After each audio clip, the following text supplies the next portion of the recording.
بسم اللہ الرحمن الرحیم۔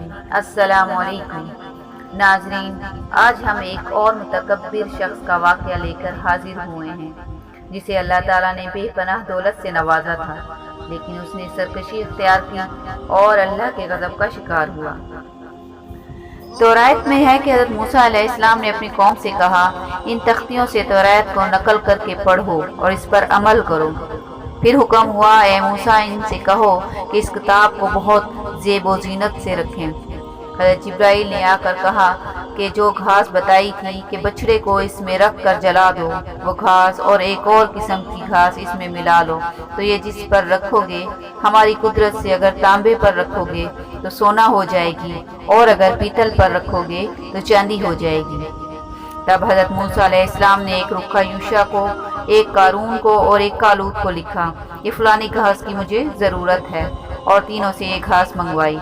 قارون کیونکہ چالاک تھا، اس نے ان دونوں کے رکے کا مضمون بھی دریافت کیا، اور ان تینوں گھاسوں سے اس نے کیمیا گری سیکھ لی، اور تینوں گھاسیں حضرت موسیٰ علیہ السلام کو جا کر دیں۔ قارون چونکہ حافظ توریت بھی تھا، اور وہ سب دریافت کر کے چپکے سے گھر جا کر کیمیا بناتا رہتا۔ اس نے بہت دولت جمع کر لی، اور خدا کے علاوہ کوئی بھی اس کے حال سے خبردار نہ تھا۔ قارون توریت پر عمل کرتا تھا۔ روایت میں آتا ہے کہ قارون حضرت موسیٰ علیہ السلام کا چچیرا بھائی تھا۔ وہ صافن کا بیٹا تھا، اور صافن فاحش کا، اور فاحش حضرت یعقوب کا بیٹا تھا۔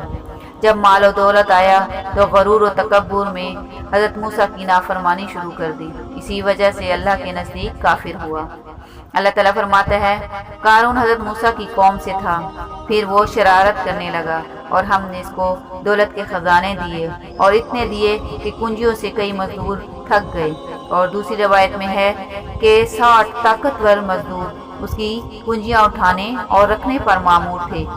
ایک دوسری روایت میں ہے کہ 70 اونٹ اس کی کنجیوں کا بوجھ اٹھاتے تھے۔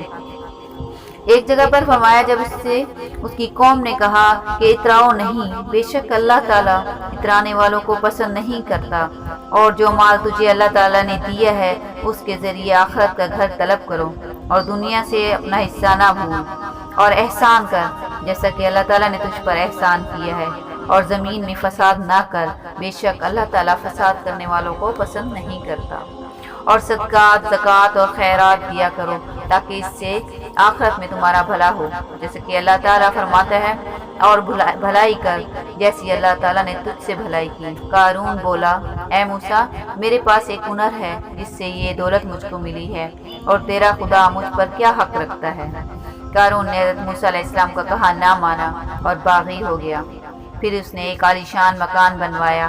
اس کے بعد قارون نے بنی اسرائیل کی دعوت کی، اور دو گروہ ہو گئے، ایک گروہ حضرت موسیٰ کے ساتھ ہو گیا، اور ایک گروہ قارون کے ساتھ ہو گیا۔ حضرت موسیٰ کو وحی کی گئی کہ قارون کو کہہ دو کہ وہ اپنے مال سے زکوٰۃ ادا کرے، اور اس حساب سے ادا کرے کہ 1000 دینار میں سے 1 دینار فقراء اور مساکین کو دے۔ قارون نے اپنے مال کا حساب لگا کر دیکھا تو اس کے مال میں سے بہت زیادہ روپیہ زکوٰۃ نکلتی تھی، تو اس کے دل میں حرص اور لالچ پیدا ہو گئی، اور وہ زکوٰۃ کا منکر ہو گیا۔ اس نے ایک چال چلی، اس نے حضرت موسیٰ پر تہمت لگانے کا منصوبہ بنایا تاکہ حضرت موسیٰ شرمندہ ہو جائیں اور مجھ سے زکوٰۃ کی بات نہ کریں۔ ایک دن اس نے بنی اسرائیل کی ایک فاخرہ عورت کو اس بات پر راضی کر لیا کہ وہ کہے کہ حضرت موسیٰ نے اس کے ساتھ بدکاری کی ہے۔ ایک دن حضرت موسیٰ علیہ السلام ممبر پر بیٹھے بنی اسرائیل کو واعظ کر رہے تھے کہ قارون نے اس عورت کو وہاں بھیج دیا اور خود بھی وہاں پہنچ گیا۔ حضرت موسیٰ علیہ السلام لوگوں کو حلال و حرام کے بارے میں بتا رہے تھے، اور یہ بھی کہ جو شخص زکوٰۃ نہ دے گا تو اللہ تعالیٰ اس کو اپنے عذاب میں گرفتار کرے گا۔ قارون نے حضرت موسیٰ سے پوچھا کہ اگر کوئی زنا کرے تو اس کی کیا سزا ہے؟ حضرت موسیٰ نے فرمایا، اس کو سنگسار کر دیا جائے۔ قارون نے پوچھا، اے موسیٰ، اگر تم نے زنا کیا ہوگا تو تمہاری کیا سزا ہے؟ حضرت موسیٰ علیہ السلام نے فرمایا کہ میرا بھی قتل واجب ہے۔ قارون نے کہا کہ بنی اسرائیل یہ گمان کرتے ہیں کہ آپ نے فلانی عورت سے زنا کیا ہے۔ آپ نے فرمایا اس عورت کو بلاؤ، لہذا وہ عورت بلائی گئی۔ آپ نے فرمایا، اے عورت، بتا سچ کیا ہے؟